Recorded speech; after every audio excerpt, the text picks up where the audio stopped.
Since we are displaying and describing graphical categorical data, I thought I'd do my jokes with displays. So here's one of my favorite pie charts. The yellow shows a percentage of the chart which resembles Pac-Man, and this burgundy does not.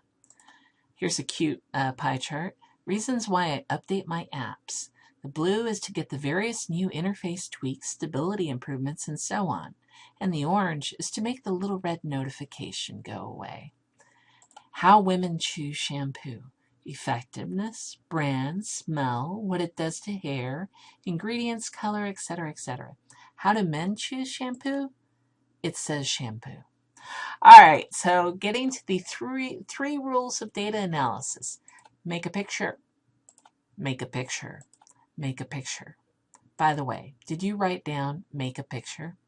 So let's start with our first step in developing a graphical display, and that is your frequency distribution.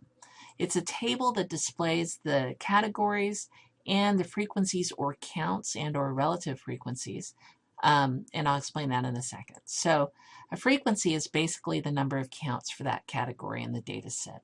The relative frequency is the percent of counts for that category in the data set. And all you do is to get relative frequency, take frequency and divide by the total number of observations. So here's the frequency distribution from the National Highway Traffic Safety Administration in August of 2005. And they stopped people and checked what they were doing helmet-wise. 731 people had no helmet. 153 had a helmet, but it wasn't really compliant, and 816 had a compliant helmet. Now, here's the total, which is 1,700. If I want to make a relative frequency distribution table, I'm going to end up with this. Now, where did the 0.430 come from? I take the 731 and I divide it by the 1,700, and it gave me 0.430. Same thing for the 0.090 and the 0.480. So basically take each of the counts and divide by the total. When I add this total up in the relative frequency distribution, I better get 1. So relative frequency table should always total 1 or 100% if you're using percent. Now, bar charts are frequently used, and when do we want to use them? Ideally, when we have one variable we're looking at.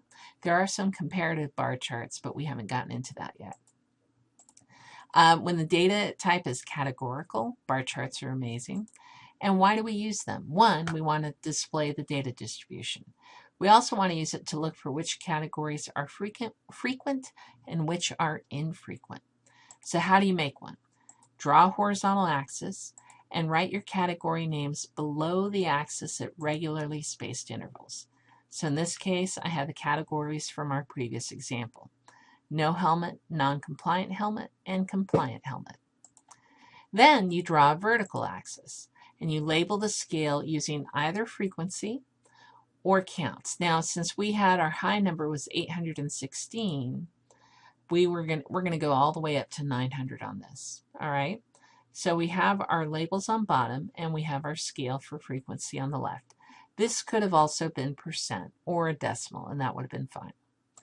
Finally, we draw a rectangular bar above each label with the height reflecting the frequency or relative frequency. All bars should have the same width, and usually there's a gap between them, all right? It's not a histogram. And the height and area of the bar are proportional to frequency or relative frequency for each category. So if something is, this one looks like it's 4 or 5 times as tall as that, the area should be 4 or 5 times bigger than that. You can switch axes on the bar chart, so this could go horizontal, and it's still a bar chart. Now back to what I like to use for my jokes, pie charts, which show the whole group of cases as a circle. Revisiting our data here, and this time I put the relative frequency. I'm going to make each slice proportional to the relative frequency for the category. Now it's actually going to show the frequency, and that's fine. So make sure you have a legend, by the way. So here you can see my 816, and that looks like that's about 0.48 of the circle. And that would be the gray one, the compliant helmet. Don't be careful. Sometimes I don't like how these draw these. I think they start around here and come this way because my category over here goes with that one and my right category goes with my left slice. So anyways, so this calls out the frequency listed, but it could also have percentages like 0.43, 0.09, or 0.480. Well, those are fractions, but percentages, 43%, 9%, 48%. Now, a segmented bar chart is just like a pie chart, except it's stacked to make just a bar. So you show the whole group of cases as a bar, and each slice is proportional, just like before. So here you go. This is the segmented bar chart, and you can see no helmet right here. If I look, it's 0.43. That's about 0.43. Then I have to add 0.09 for the non-compliant helmets. And then the rest should be about 0.48. And it does look that way. It comes just, this is just under half. Now, some common mistakes you want to avoid. Area should be proportional to frequency.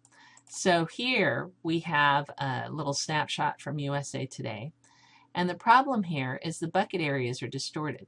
This bucket's worth 19 cows, but each of these buckets is worth 16 cows.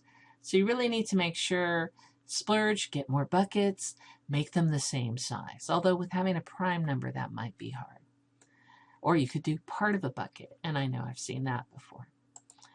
Also, areas must be proportional to frequency, and another way to mess that up is by going 3D. And this looks like an amazing chart. Isn't that fun? You take a burger and then you slice it up, and that's your pie chart, even though it's not a pie. The problem is, since it's 3D, it's distorting. Look at how small the never category looks here, and look how big it is on this pie chart. So be careful about going 3D. Finally, be cautious of broken axes. This is actually what I've seen a lot of before. For example, here we've got traditional instruction, and kids took a pre-test and they were kind of the same, and then they took a post-test, and you're like, oh my gosh, that software looks like it's 4 times better than traditional instruction. But wait a second, where's this graph starting at? It's starting at 50, which means, okay, 55 here, 66 here. Yeah, there's a difference, but it's not 4 times better. So now for your practice, go ahead and make different graphical displays for this table, which shows the debt that students have in their relative frequency. None have 0.62 have no debt. That's a good category to shoot for. 0.23 have less than 10,000. 0.10 or 10% have between 10 and 20,000, and 5% have more than 20,000. And also one more thing for you to try is see if you can spot the error in this display.